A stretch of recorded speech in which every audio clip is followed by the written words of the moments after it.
साथीहरू, म आज चाहिँ शाखा अधिकृतको तृतीय पत्रका केही प्रश्नहरू र ती प्रश्नहरूको उत्तर लिएर आएको छु।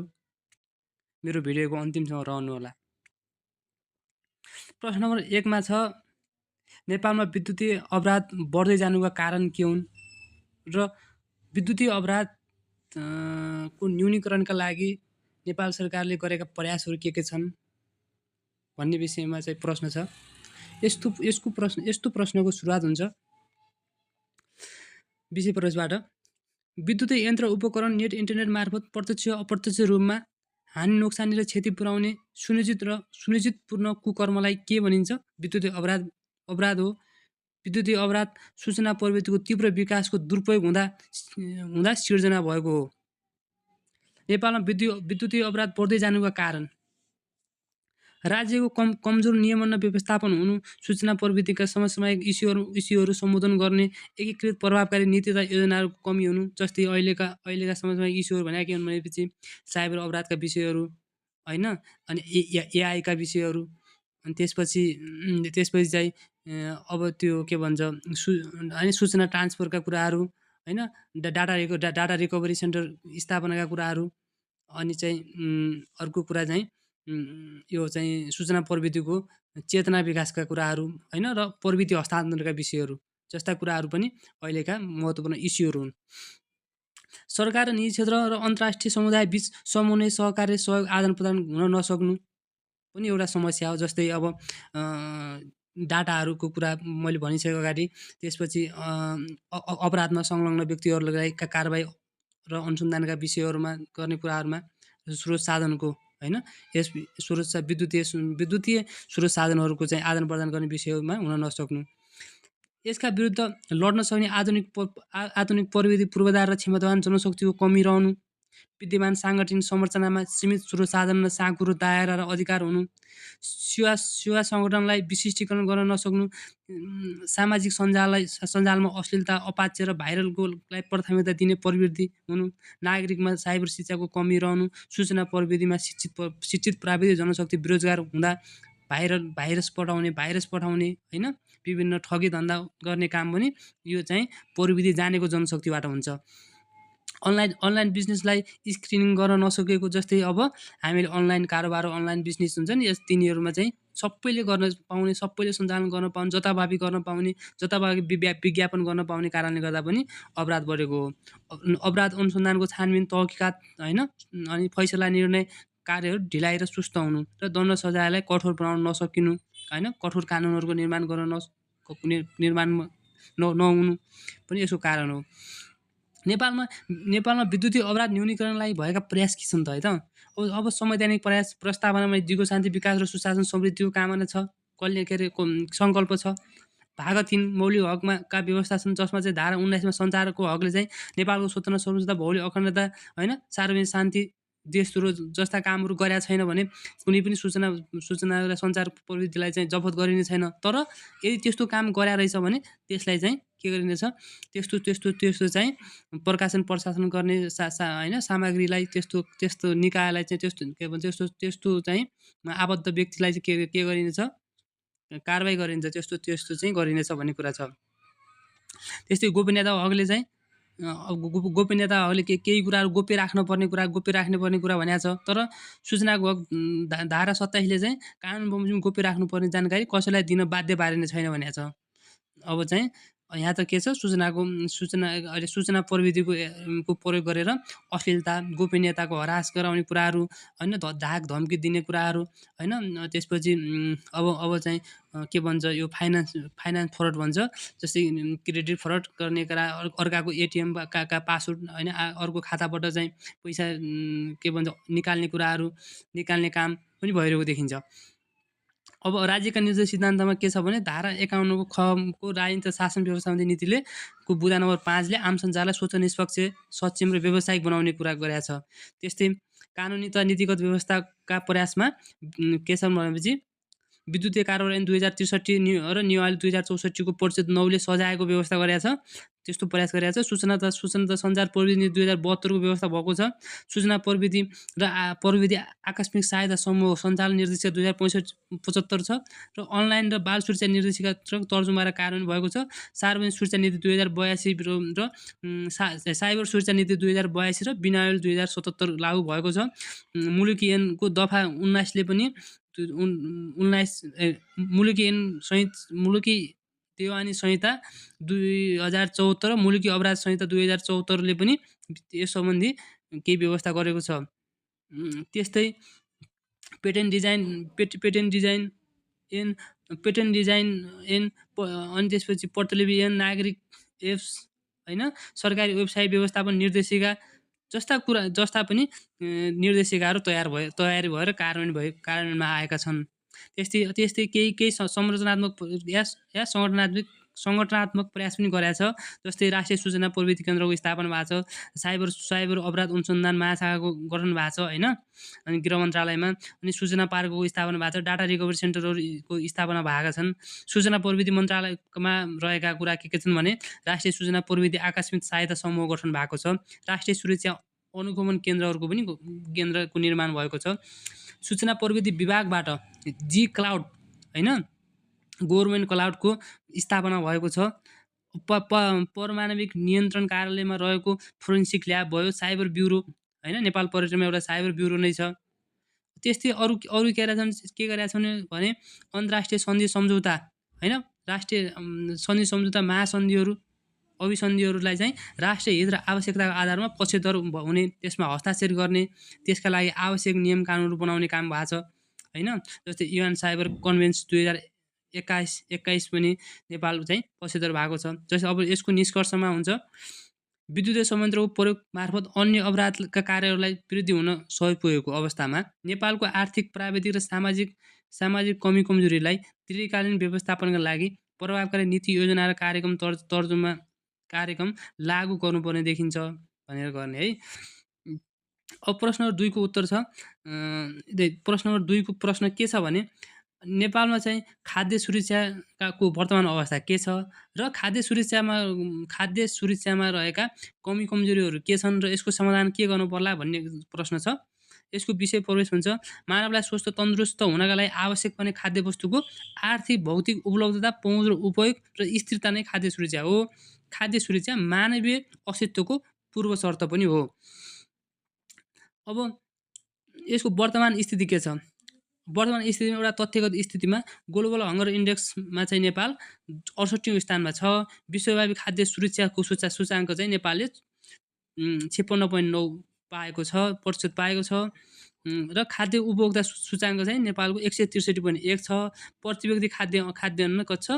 381 केजी छ र गरिबी सूचाङ्क युएनओले 2220 भनेको छ, कहीँ 2236 पनि छ हैन। र कृषि आबद्ध जनसङ्ख्या 62% छ। कृषिमा कुल बजेट चाहिँ 2.43% छ। कुपोषणले चाहिँ 24.8 जना प्रति लाखमा चाहिँ मृत्यु हुने गर्छन् र कम तौल भएका चाहिँ 18.7% छन् बालबालिकाहरू।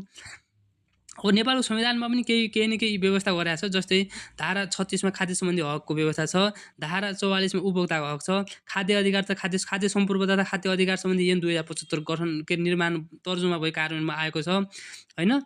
त्यस्तै सार्कमा चाहिँ नेपालको चाहिँ खाद्य चाहिँ स्थिति चाहिँ के छ? राम्रो छ, राम्रो सुधार देखिन्छ। गरिबीको जनसङ्ख्या चाहिँ 20.27 छ हैन। त्यसपछि सुधार गर्नुपर्ने विषयहरू, अब स्थिति भन्दाखेरि त सकारात्मक स्थिति र केही नकारात्मक स्थिति पनि हुनसक्छ। जस्तै सुधार गर्नुपर्ने विषयमा के हुनसक्छ भने 50% भन्दा बढी व्यक्तिलाई आफ्नो उत्पादनले 6 महिना खान पुग्दैन। रसायन र औषधिको परीक्षण न्यून भएको छ। जस्तै अब इन्डियाबाट आउने धेरै फलफुलहरूमा, धेरै खाद्य पदार्थहरूमा चाहिँ त्यो क्वारेन्टाइनमा राख्ने, त्यसको चाहिँ ल्याब परीक्षण गर्ने हैन, त्यसको गुणस्तरता मापन गर्ने जस्तो काम गरिँदैन, डाइरेक्ट चाहिँ नेपालमा भित्र्याइने गर्छ। जस्तै अखाद्य वस्तुहरू पनि धेरै बजारमा आएको देखिन्छ। उपयुक्त भण्डार प्रविधिको पूर्वाधार नभएको पनि स्थिति छ। अब हामीसँग शीत भण्डार एकदम न्यून छ, शीत भण्डारमा राख्ने चलन पनि छैन। अब त्यस्तै खालका नयाँ प्रविधिहरू जस्तै अब हामीले उत्पादन गरेको चिज वस्तुहरूलाई चाहिँ 12 महिना 1 वर्षसम्म टिकाउनका लागि त्यस्तो खालको कुनै चाहिँ भण्डार प्रविधि नभएको देखिन्छ र सरकारले कृषि क्षेत्रमा प्राथमिकता नदिएको पनि देखिन्छ। खाद्य वस्तुको सबै क्षेत्रमा सन्तुलित वितरण र पहुँच हुन नसकेको पनि छ र बजारमा अखाद्य वस्तुको बिक्री वितरण बढेको छ हैन, कालाबजारी भएको देखिन्छ हैन, खाद्य सङ्कट बढ्दै गएको पनि देखिन्छ। अनि अब अब त्यो वातावरणीय प्रभावले हैन, खडेरी अनि जलवायु परिवर्तनले गर्दा खाद्य चाहिँ खाद्य असुरक्षा बढ्दै गएको देखिन्छ। खाद्य असुरक्षासँग सम्बन्धित मुद्दाहरू सम्बोधन गर्न के गर्नु पर्ला भन्ने छ। यसमा खाद्य उत्पादनलाई चाहिँ वैज्ञानिक र व्यावसायिक बनाउने, खाद्य उत्पादन गर्ने प्रविधिलाई खेती प्रणालीलाई चाहिँ वैज्ञानिक बनाउने, व्यावसायिक बनाउने, कृषि पेशामा आबद्ध जनसङ्ख्याको सिप क्षमता र विकास गर्ने हैन, किसानलाई प्रोत्साहन उत्प्रेरणा दिन अनुदान वितरण कार्यलाई न्यायपूर्ण बनाउने, भूमिमा रहेको दोहोरो स्वामित्व अन्त्य गर्ने, चक्लाबन्दी गर्ने हैन, अनि के भन्छ किसानको हितलाई ध्यानमा राखेर चाहिँ भूमि सुधार नीति ल्याउने, अनि त्यसपछि हैन कृषिको उत्पादकत्व बढाई बजारीकरण विविधीकरण गर्ने, व्याप्त गरिबी बेरोजगारी समस्या हल गर्दै स्वास्थ्य स्वस्थ पोषणयुक्त खानामा पहुँच स्थापित गर्ने, दुर्गम क्षेत्रमा वितरण प्रणालीलाई सक्रिय र निरन्तर बनाउने, बजार र उत्पादन क्षेत्रको परीक्षण गर्दै अखाद्य वस्तु बिक्री वितरण हुन नदिन र त्यस्ता खाद्य वस्तु बिक्रीलाई चाहिँ कानुनी कारबाहीमा ल्याउने, नागरिकको खानेबानीमा सुधार ल्याउन र खाद्य शिक्षा कार्यक्रम सञ्चालन गर्ने हैन, के खाने, कुन खाने, कति बेला खाने हैन, कति खाने हैन भन्ने कुरा छ। खाद्य वस्तुको भण्डारण र दिगो व्यवस्थापनको पूर्वाधारहरू र प्रविधिलाई सहज पहुँच र उपयोग बढाउने हैन। खाद्य सुरक्षाले जीवनको रक्षा र मानवीय अस्तित्वसँगको चुनौतीलाई सम्बोधन गर्दछ। वर्तमान स्थितिमा रहेको कमी कमजोरीहरू पहिल्यै निरन्तर योजनाबद्ध व्यवस्थापनका लागि सरकार पक्षमा समन्वय सहकार्य र व्यवस्थापन हुन जरुरी छ भन्ने कुरा हो। अब प्रश्न नम्बर 3 मा छ।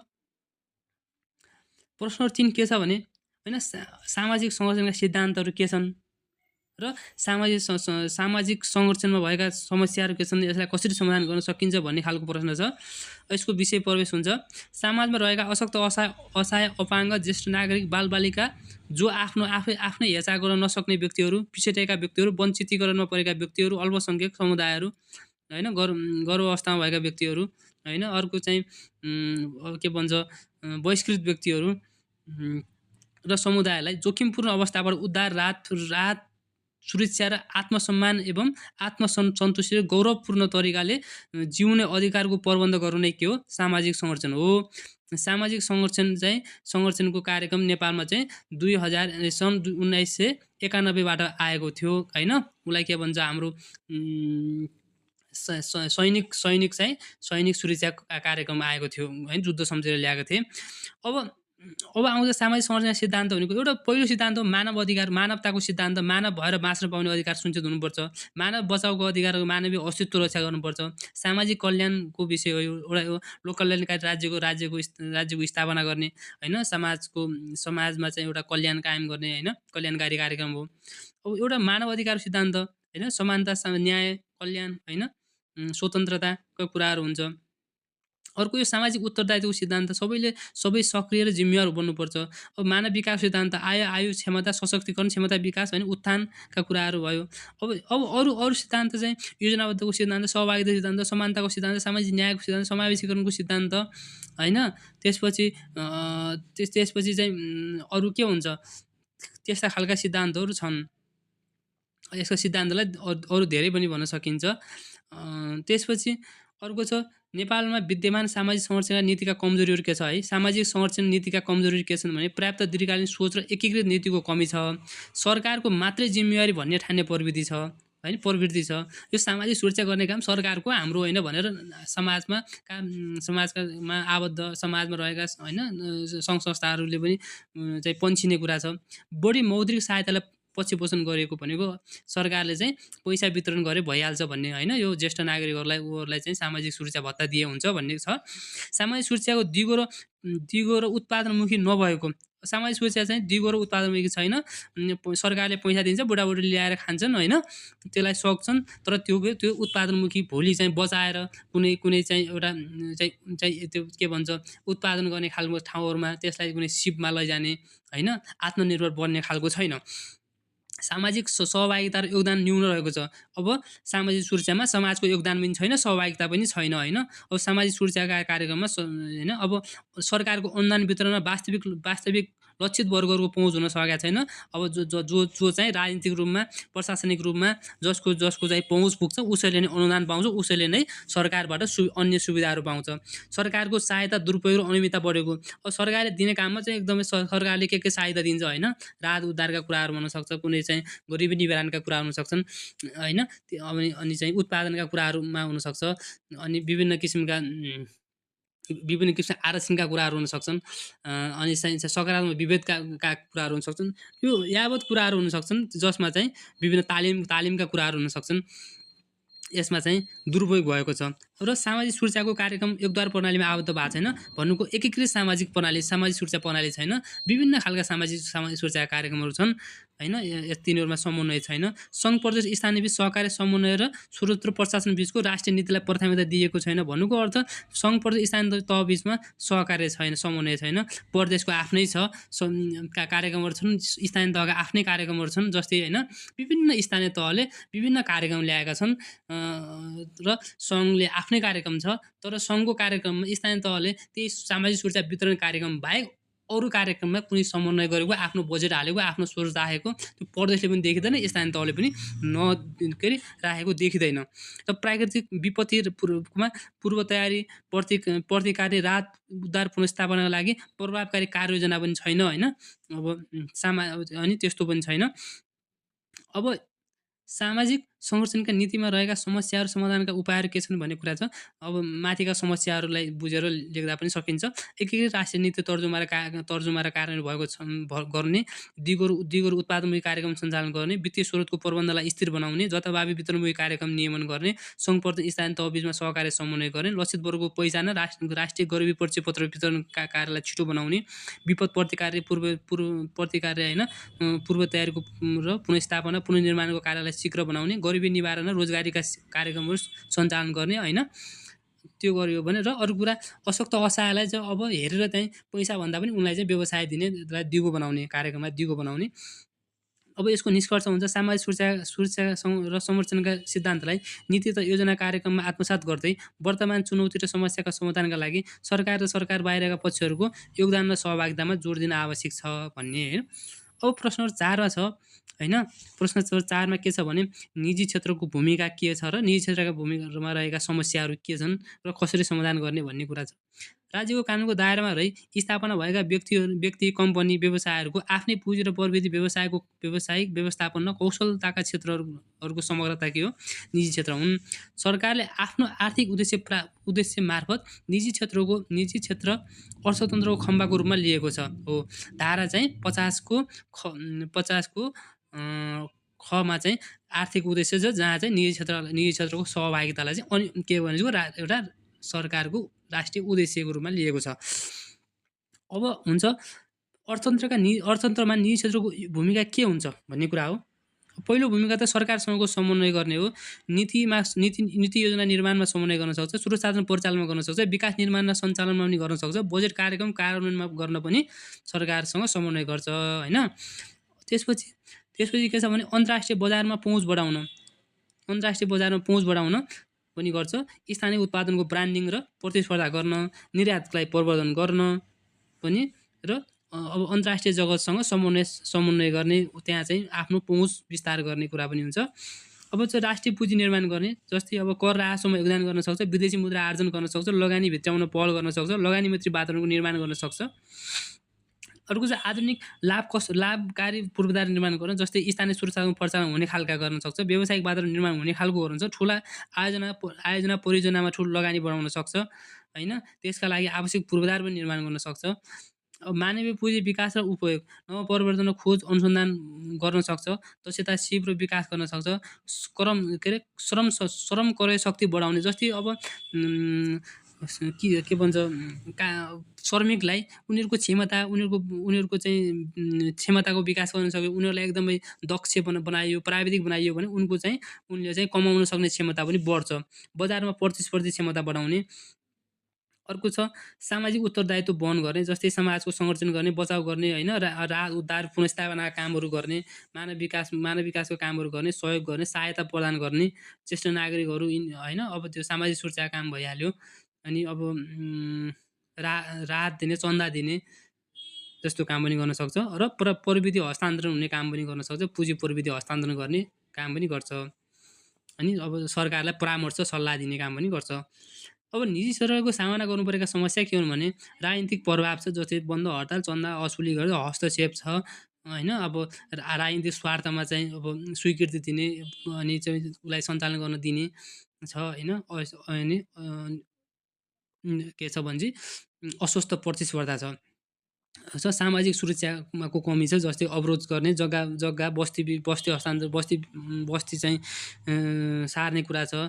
अनि अब प्रदूषण भयो भनेर सामाजिक उत्तरदायित्वको नाममा पनि हडताल गर्ने, आन्दोलन गर्ने होइन, चन्दा लिने, समाजमा चाहिँ अशान्ति फैलाउने पनि काम छ। अब जटिल श्रम सम्बन्ध छ, जस्तै ट्रेड युनियनको दबाब छ, जसले गर्दाखेरि श्रमिकहरूको आन्दोलन हुने, श्रमिकहरूले चाहिँ बढी पैसा खोज्ने होइन, त्यो पनि हुन्छ। अब अर्को कर र भन्सार प्रसारणको सुधार गर्न नसकेको, जस्तै अब कर प्रणाली चाहिँ अब हाम्रो के छ एकदम चर्को कर छ। अनि भन्सारमा चाहिँ असहयोग हुन्छ, आयात गर्न निर्यात गर्नेका काममा चाहिँ सरकारले समन्वय गर्दैन। विज्ञ र प्राविधिक जनशक्तिको कमी छ। अब नेपालमा जनशक्ति सस्तो त छ, धेरै छ, तर के छ विज्ञ छैन। जस्तै चीनमा चाहिँ जनशक्ति महँगो भए पनि त्यहाँ चाहिँ विज्ञ छन्। त्यही भएर पनि त्यहाँको निजी क्षेत्र फस्टाएको छ। ऊर्जाको सङ्कट छ, न्यून आपूर्ति छ। अब नेपालमा जलविद्युत उत्पादन भए पनि तर पनि ठुलो मात्रामा चाहिँ ठुला उद्योग धन्दाहरूलाई चाहिँ नेपालको ऊर्जाले चाहिँ भ्याउँदैन। महत्त्वपूर्ण कच्चा पदार्थ, रसायन र पाटपुर्जा उपकरण, यन्त्र उपकरणको आपूर्तिमा समस्या छ। अब कच्चा पदार्थ नेपालमा भए तापनि के गर्ने, नेपालको स्थानीय कच्चा पदार्थमा आधारित उद्योगहरू सञ्चालन त होलान्, तर ठुला उद्योगहरूका लागि चाहिँ आवश्यक पर्ने महत्त्वपूर्ण कच्चा पदार्थ एवं रसायनहरूको आपूर्तिमा समस्या छ, पाटपुर्जाको आपूर्तिमा समस्या छ। अब आर्थिक क्षेत्र, विशेष क्षेत्र अनि आर्थिक करिडोरका कुराहरू भइआयो। त्यसै औद्योगिक क्षेत्र हैनमा सेवा सुविधाको कमी छ, पूर्वाधारको कमी छ र रुग्न उद्योगहरूको पुनर्स्थापना हुन सकेको छैन र स्थिर आर्थिक नीतिता कार्यक्रमको कमी छ होइन। अब आर्थिक नीति, मौद्रिक नीतिहरूले चाहिँ निजी क्षेत्रलाई चाहिँ के गर्न आकर्षित गर्न सकेका छैनन्। जस्तै अब जटिल प्रविधि हस्तान्तरण एवं मापदण्ड रहेको। अब नेपालमा चाहिँ पुँजी प्रविधि हस्तान्तरणको चाहिँ मापदण्ड जटिल छ र त्यसको लागि आवश्यक पूर्वाधार पनि छैनन् र पुँजी प्रविधि लगानीलाई प्रोत्साहन गर्न, आकर्षण गर्न नसकेको, निजी क्षेत्रलाई सहज रूपमा वित्तीय पहुँच र प्राथमिकता नरहेको। जस्तै अब निजी क्षेत्रलाई चाहिँ ऋण दिने कुराहरू वित्तीय क्षेत्रको चाहिँ विस्तार भएको छैन। जस्तै सबै ठाउँमा चाहिँ ब्याङ्किङ प्रणाली एकदम मजबुत भएको देखिँदैन। अब यसको निष्कर्ष निजी क्षेत्र अर्थतन्त्रलाई मेरुदण्ड हुन्। दिगो फ्राइकोलाई आत्मनिर्भर अर्थतन्त्र निर्माण गर्न निजी क्षेत्रको भूमिका बढाउँदै सरकारले क्याटलिस्टिक, रेगुलेटर र म्यानेजमेन्टको भूमिकामा रहनुपर्छ भन्ने कुरा आउँछ। अब प्रश्न नम्बर 5 को छ। प्रश्न नम्बर 5 को के छ भने चाहिँ आर्थिक विकास र आर्थिक वृद्धि बीचको फरक के छ र यिनको अन्तर सम्बन्ध कस्तो छ भन्ने कुरा छ। यसको विषय परिवेश हुन्छ। अर्थतन्त्रलाई दिगो फ्राइकल, स्वतन्त्र, आत्मनिर्भर बनाउनको लागि अर्थतन्त्रका सूचक आर्थिक वृद्धि र आर्थिक विकासमा गुणात्मक परिमाणात्मक नतिजा प्राप्त हुनुपर्दछ। त्यसैले पनि दुवैको स्वरूप र ध्येय एउटै हुन्छ। साधारण भिन्नता पनि पाउन सकिन्छ। जस्तै अब यिनीहरूको भिन्नता फरक के छ त भन्ने कुरा। अब फरक चाहिँ अब कोटाबाट बनायो भने हुन्थ्यो, तर यसरी गर्दा अझ राम्रो देखेला भन्ने, अब युनिक देखिन्छ भन्ने कुरा हो। अवधारणाको फरकमा के छ भने आर्थिक वृद्धि एक भित्रको वस्तु तथा सेवाको उत्पादनमा त्यसको मौद्रिक के अरे मुद्रामा भएको, त्यसको मूल्यमा भएको सकारात्मक परिवर्तन के हो आर्थिक वृद्धि हो। र आर्थिक विकास भनेको लामो अवधिसम्म आर्थिक वृद्धि भई र त्यसको बहुआयामिक रूपान्तरण हो भन्नेको अर्थ। यसले चाहिँ आर्थिक वृद्धि त हुने हो, तर आर्थिक वृद्धि कस्तो हुनु, स्थिर हुनु पर्यो। स्थिर भएपछि अन्य क्षेत्रमा पनि परेको सकारात्मक प्रभाव हो के। अब यसको क्षेत्र के छ, अब आर्थिक वृद्धिको क्षेत्र भने उत्पादन, उपभोग, बचत होइन, प्रतिव्यक्ति आय, राष्ट्रिय आय, निर्यात जस्ता कुराहरू यसका चाहिँ सूचक हुन्। अब आर्थिक विकासका सूचक भनेको आर्थिक वृद्धि त हो, र रोजगारी कुरा, गरिबीका कुरा, पूर्वाधारका कुरा, मानव विकासका कुरा, प्रति व्यक्ति आयका कुरा, यी कुराहरू के हुन् र लगानीका कुराहरू, निजी क्षेत्रका विकासका कुराहरू है चाहिँ के हो भने आर्थिक विकासका क्षेत्रहरू हुन्, आयामहरू हुन्। यसको आयाम के छ? आर्थिक वृद्धिको वान डाइमेन्सनल हुन्छ होइन र एउटा मात्रै कुरा हुन्छ, क्षेत्र हुन्छ। तर आर्थिक विकासको चाहिँ मल्टी डाइमेन्सनल भनेको धेरै क्षेत्रहरू हुन्छन्। अवधि भनेको यसको त अब अल्पकालीन हो, ऊ चाहिँ दीर्घकालीन हो। मापन चाहिँ आर्थिक वृद्धिलाई मापन गर्न सकिन्छ गणितीय हिसाबले, तथ्याङ्क हिसाबले, ग्राफिक हिसाबले होइन। कति भयो भनेर गर्न सकिन्छ। जस्तै यो आर्थिक वर्ष चाहिँ अब 81-82 मा चाहिँ कति 6.1% रहेको भन्ने कुरा छ। अब 16 योजनाले चाहिँ 10.3 र 21 अब दीर्घकालीन उद्देश्यले चाहिँ 10.5% चाहिँ आर्थिक वृद्धि गर्ने, दोहोरो अङ्कमा आर्थिक वृद्धि गर्ने कुरा उल्लेख गरेको छ। अब आर्थिक विकास कति भयो भनेर ठ्याक्कै मापन गर्न सकिँदैन भन्ने कुरा हो। अब प्रचलन के छ भने आर्थिक वृद्धिलाई अल्प विकसित र विकासशील मुलुकमा बढी महत्त्व दिएको पाइन्छ नीति तथा योजना कार्यक्रममा। तर आर्थिक विकासलाई चाहिँ विकासशील राष्ट्रले चाहिँ योगदान गरेको पाइन्छ। यिनीहरूको अब अन्तर्सम्बन्ध के छ भन्ने कुरा चाहिँ एउटा यस्तो खालको फिगरले बनाउन सकिन्छ। र यसको सकारात्मक अन्तर्सम्बन्ध के भने दुवै चाहिँ कस्ट कटिङ इस्यु हुन् क्या। दुवै कहीँ न कहीँ एक आपसमा चाहिँ काटिने कुराहरू, एक आपसमा भेटिने विषय हुन् यिनीहरू। र आर्थिक वृद्धि निरन्तर हुँदा आर्थिक विकास छिटो पनि हुन्छ। आर्थिक वृद्धि आर्थिक विकासको पूर्व शर्त हो। आर्थिक वृद्धि हुँदा अर्थतन्त्रका दुवै क्षेत्रहरू, अर्थतन्त्रका सबै क्षेत्रहरू चलायमान पनि हुन्छन्। र अर्थतन्त्र र आर्थिक विकासका क्षेत्रहरूको उत्पादन, उपभोग, निर्यातले आर्थिक विकास हुन्छ। अर्को कुरा चाहिँ आर्थिक वृद्धिको मापनद्वारा नै आर्थिक विकासको पूर्वानुमान गर्न सकिन्छ। आर्थिक वृद्धि राम्रो हुँदा आर्थिक विकास भएका राष्ट्रहरूबाट लगानी पनि भित्रिन्छ। अब नकारात्मक सम्बन्ध के छ भने आर्थिक वृद्धि न्यून हुँदा अर्थतन्त्र साँघुरो हुन्छ र आर्थिक विकास पूर्ण हुँदा पनि आर्थिक वृद्धि नहुन पनि सक्छ है। फेरि आर्थिक विकास पूर्ण भयो भने आर्थिक वृद्धि नहुन पनि सक्छ। जस्तै अब चीनहरू जस्ता अनि अमेरिका जस्ता देशहरूमा चाहिँ आर्थिक वृद्धि न्यून हुन्छ, तर त्यहाँको आर्थिक विकास चाहिँ उच्च भएको छ है। किन आर्थिक विकास पूर्ण भइसक्यो भने त अब आर्थिक वृद्धि नहुनु पनि सक्छ। फेरि के हुन्छ भने आर्थिक वृद्धि भनेको के हुन्छ भने चाहिँ त्यो अवधिभन्दा ठिक अघिल्लो अवधिसँग तुलना गरेर गरिन्छ। जस्तै अब नेपालको चाहिँ कोरोना समयमा आर्थिक वृद्धि एकदम न्यून थियो।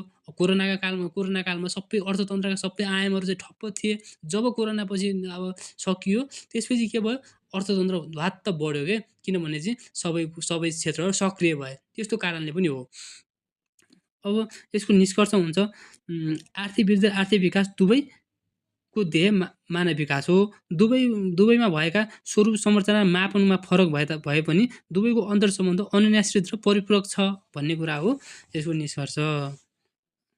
र आर्थिक विकास र आर्थिक वृद्धि हुनु वर्तमान आवश्यकता हो।